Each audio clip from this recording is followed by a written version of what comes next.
Eh bien écoutez, avec de la joie, de l'espoir, de la fierté. De la joie parce que franchement, dans la journée de dimanche, on avait très peur de découvrir à 20 h une immense vague brune sur le pays.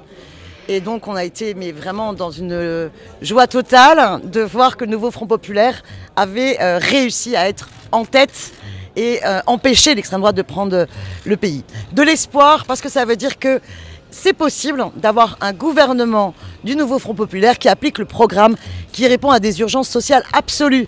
Moi je peux vous dire que partout dans toute la France, les camarades m'en ont parlé dans leurs autres circonscriptions, les gens sont dans une situation d'urgence sociale. Il faut absolument abroger la réforme des retraites, augmenter les salaires, augmenter le SMIC, abandonner les projets anti-écologiques.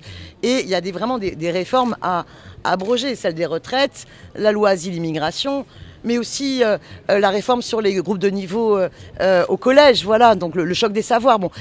Donc là, il y a un espoir fou pour qu'il y ait une autre politique qui se mette en place. Puis alors, fierté, excusez-moi, mais pour une purgée, hein, 73,19%. Tout le 20e est très fier de ce résultat. Et voilà, n'en déplaise à certains, finalement, eh bien, c'est pas quelqu'un, un homme seul dans un bureau non élu, qui peut décréter qui représente le peuple. Et la solution, c'est toujours le peuple. Et c'est le même qui le dit.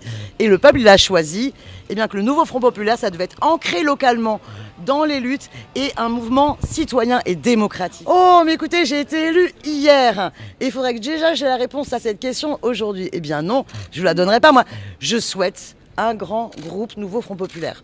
Parce que de la même manière que l'aspiration et qui fait qu'il y a plein de gens qui se sont impliqués dans la campagne, en allant par exemple dans les convois de la victoire, c'est-à-dire ils allaient dans d'autres circonscriptions pour essayer d'aider à la victoire de nouveau Front Populaire contre le RN, ils ont aimé cette dynamique très respectueuse, des parcours très différents des uns et des autres. Ils ont aimé ce cadre démocratique. Eh bien, il faut que les députés soient à l'image de cela. Il y a une attente et une aspiration démocratique à la base, hein, et on a vu que d'autres étaient plutôt rejetés, et d'ailleurs certains candidats préféraient ne pas mettre certaines photos. Eh bien, il faut qu'à l'Assemblée nationale, on soit à la lumière de cela. C'est-à-dire qu'on ait une assemblée du Front Populaire, de tous les députés qui discutent de qui doit être là ou le Premier ministre, qui discutent en plénier des orientations stratégiques et de comment on décline le programme de rupture. Et donc tout ça plaide pour un grand groupe du nouveau Front Populaire. Et bien justement, c'est à ce grand groupe, démocratiquement, d'en décider. Non, il ne l'a pas fait. C'est étonnant ça alors. Peut-être que j'aurais dû lui envoyer un petit SMS, le résultat. Ah ben ouais, peut-être. Alors, il ne l'a pas vu. Vous lui dites bien, hein, 73,19%. Écoutez, moi, ce que je souhaite et je pense qu'on doit pouvoir montrer la radicalité de notre programme, c'est-à-dire s'attaquer à la racine des problèmes. C'est-à-dire l'enjeu, par exemple, d'arrêter de laisser des patrons du CAC 40 voler les caisses de l'État en faisant de l'optimisation et de l'évasion fiscale. On peut aborder ces choses-là et l'urgence de la redistribution des richesses avec un ton assuré. Voilà. Et qui permet à tout le monde de nous entendre. Je le souhaite. Ça va être très dur, mais c'est pour ça qu'il est nécessaire que le nouveau Front Populaire continue à s'ancrer et se pérenniser à la base. Parce qu'il va falloir qu'il se mobilise très fortement. Parce que la bataille d'abord idéologique contre l'extrême droite doit se poursuivre avec la conscience qu'ils ont fortement progressé entre les européennes et les législatives, mais aussi parce que pour permettre à un gouvernement du nouveau Front Populaire de pouvoir appliquer sa politique, eh bien, il va falloir aussi une mobilisation forte du peuple pour qu'il exprime, que le peuple exprime. Les Français ont choisi une assemblée avec 3 blocs de taille relativement comparable. C'est le choix des Français et évidemment nous y plions et on doit construire une majorité avec les différents blocs présents à l'Assemblée nationale. Ça va être le travail des prochaines semaines de trouver une coalition majoritaire, en tout cas majorité relative pour pouvoir diriger le pays. Et c'est ce à quoi nous avons commencé à travailler depuis hier. C'est un maintien, on a les Jeux Olympiques dans quelques semaines, non, 2 semaines et demie qui commencent. C'est important qu'on ait un gouvernement au travail. Après, la situation fait que nous devons, dans les jours qui viennent, semaines qui viennent, trouver une alliance avec toutes les forces de l'arc républicain qui le souhaitent, sur des items qui nous semblent très largement majoritaires en France, qu'on a entendu partout sur le terrain, entre autres le pouvoir d'achat, améliorer le pouvoir d'achat, la sécurité, nous semblent des items importants. Donc tout le monde va prendre à sa place la tâche de pouvoir construire une alliance, entre autres autour de du bloc ensemble. Le républicain est susceptible, c'est-à-dire pas LFI, pas le Rassemblement national, mais tous les autres partis, tous les autres députés, au fond, ont vocation à pouvoir construire cette majorité relative. Ça va prendre, évidemment, on n'a pas cette culture, on n'a pas une culture de coalition en France, mais les Français, c'est ça qu'ils nous ont envoyé comme message. Donc c'est le travail qu'on va avoir mené, ça va prendre plusieurs semaines. Il faut arrêter de cette fadaise qui sont capables de gouverner avec 198 députés, ça n'existe pas. Vous savez, j'étais président d'un groupe avec 250 députés, c'est déjà pas facile, donc ça n'existe pas 198, c'est un récit qu'ils vous vendent. Il faut qu'on puisse construire une alliance solide, qui puisse tenir 3 ans, sur lesquels il y a des items et des projets parfaitement identifiés. Ça va prendre plusieurs semaines, nous y travaillons, on a commencé évidemment les différents contacts. Laissons les députés quand même arriver. L'immense majorité a été élue hier soir. Ils vont revenir, arriver à Paris, discuter les uns avec les autres. Les groupes doivent se constituer, c'est aussi mon travail, moi, Renaissance, constituer les groupes. Et ensuite, nous construirons l'alliance, je crois, qui est très attendue par les Français. Et une autre chose que nous ont envoyé je crois partout en France, hein, nos concitoyens, c'est qu'ils ne veulent pas le chaos de LFI. Ils veulent pas le bordel dans les rues. On a un moment extrêmement festif, on a le Tour de France, il y a la fin de l'Euro, il y a les Jeux Olympiques qui arrivent. Je crois que ce qu'ils nous ont envoyé comme message, c'est du calme. On veut du calme, on l'a parfaitement entendu. On va prendre quelques semaines pour construire cette alliance. Et je crois avec toutes les forces républicaines de bonne volonté qui veulent améliorer la vie de nos concitoyens. Comment vous faites pour les postes à l'Assemblée, parce que c'est dès le 18 juillet que... Alors ça, c'est un autre travail, je pense qui intéresse beaucoup moins les Français, mais qui est notre travail, vous avez raison ici, c'est-à-dire qu'on est en train de créer, chacun constitue les groupes, et ensuite, en fonction des groupes, il y a une répartition par un système de points des différentes fonctions, et au sein de chaque groupe, il y aura des élections pour choisir quels sont les représentants dans différentes fonctions. Alors, chaque groupe constitue lui-même, aura lui-même les fonctions et dans lesquelles il citoyen, mais évidemment, on mesure toute l'importance, toute la gravité de la situation et tout ce que ça implique. Donc beaucoup de sérieux. Moi qui étais par le passé assistant parlementaire, je reviens à l'Assemblée nationale en ayant bien conscience de ce que représente ce lieu et de l'importance symbolique des débats que nous aurons demain et dans les jours à venir avec tous les députés qui viennent d'être élus. Et quand on gagne une mairie, on la gagne en rassemblant, en sachant bien qui on est, ce qu'on vient défendre, mais en étant en capacité de dialoguer. Donc j'espère que dans cette assemblée où on est là pour débattre et pour dialoguer, on saura à la fois bien définir qui nous sommes, ce que nous voulons porter. Moi je suis la droite républicaine, on portera des idées de la droite républicaine, mais avec l'envie de faire avancer le pays. Et pour faire avancer le pays, il faut discuter, dialoguer, c'est évident. Qui franchit ce seuil en n'ayant pas ça en tête et en se disant soit j'ai gagné, parce qu'on c'est toujours la petite musique, hein, tout le monde a gagné, c'est l'école des fans. Celui qui n'a pas cette lucidité-là après le vote d'hier, il va pas passer une bonne mandature. Parce que l'humilité, c'est de se dire, moi je suis le premier, j'ai été élu dans le cadre d'un front républicain, mais à partir de propositions, moi je suis de gauche, je suis socialiste, je suis républicain, je veux incarner cette gauche universaliste, socialiste, républicaine, laïque, féministe, écologiste, européenne évidemment, et il faut le faire forcément avec humilité parce qu'on n'a pas été majoritaire sur cette orientation-là. Voilà. Moi j'ai voulu planter le drapeau spécifiquement pour dire on peut exister dans cet espace politique, mais il n'est pas majoritaire à lui tout seul. Pas plus que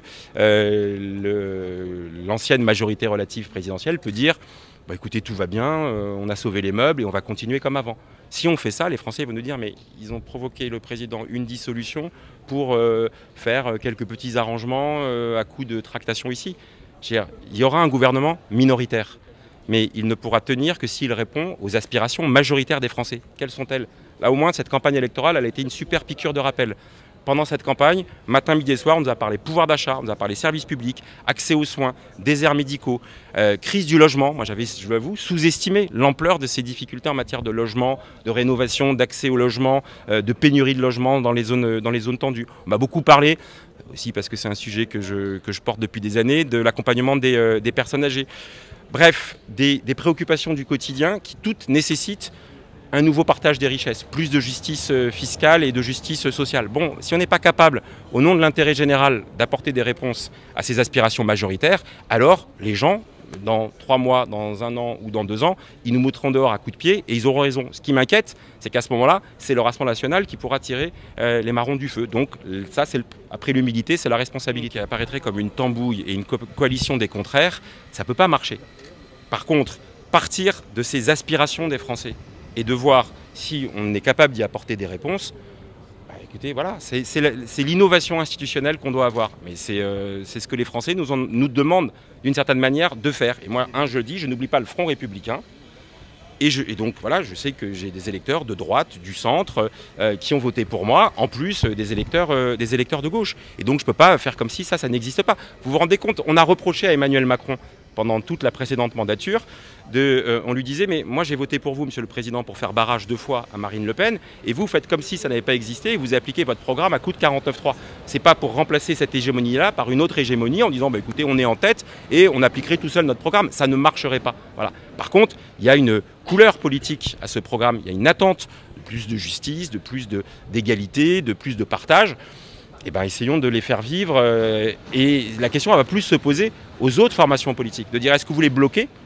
Si vous voulez bloquer, ça peut bloquer matin et soir. Vous pouvez faire des motions de censure tous les 15 jours. Elles sont votées, le gouvernement tombe, il faut en renommer un autre. Ça s'appelle la 4e République. Je ne suis pas certain que les Français aient envie de répondre à cette question.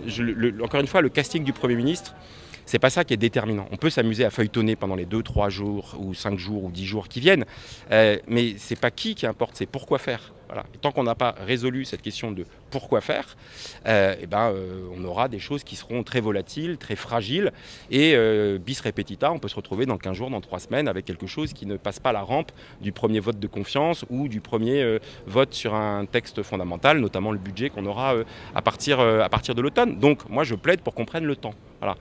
On a eu des décisions précipitées, celle de la dissolution, qui était censée apporter une clarification. Résultat, je ne suis pas sûr qu'on ait une plus grande clarification, si ce n'est que le cœur des Français, ou leur raison, a penché vers la gauche. Encore une fois, je l'aurais dit, ce n'est pas un blanc-seing, ce n'est pas un chèque en blanc, ce n'est pas un soutien exclusif, mais ça donne l'orientation vers laquelle qui doit être un peu centrale dans cette reconstruction. Tous les républicains de bonne volonté doivent se poser la question de savoir qu'est-ce qu'ils font quand des textes au service de l'intérêt général sont déposés. Je vais vous prendre un exemple parce qu'on l'a tous en tête.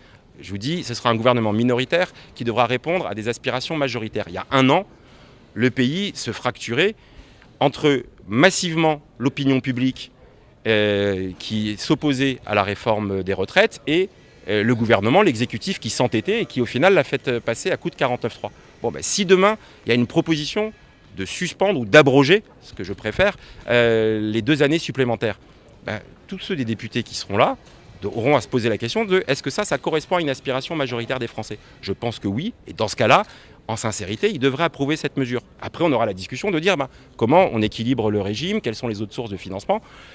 Il va falloir faire preuve d'intelligence collective, ce n'est pas du reniement, ce n'est pas des compromissions, c'est aussi la recherche de compromis. Et le compromis, ce n'est pas un gros mot en politique, en général, et en particulier quand il n'y a pas de majorité. En tous les cas, moi je vous ai dit que je suis un républicain qui plaide pour la dispute apaisée. Donc ce qui est certain, c'est que dans un pays qui a déjà suffisamment de lignes de fracture et de tension, ce n'est pas la peine que l'hémicycle soit la caisse de résonance ou parfois le point de départ de tout ça. Donc moi, en effet, je pense que ce n'est pas la bonne manière, et d'une certaine manière ça n'a pas marché, de faire le bruit et la fureur à l'Assemblée nationale. On peut être déterminé, on peut être résolu, voilà, on peut être précis, on peut être efficace. Moi, par exemple, au moment du débat sur les retraites, j'ai essayé de le faire à ma manière, plutôt en allant pointer les mensonges et les insuffisances, en allant chercher les documents directement au ministère. Je pense qu'un parlementaire, il est plus efficace quand il fait ça que quand il fait uniquement des happenings à l'Assemblée nationale. On peut en faire de temps en temps, mais tout le temps, ça d'abord affaisse le débat politique, et je pense que ce n'est pas efficace.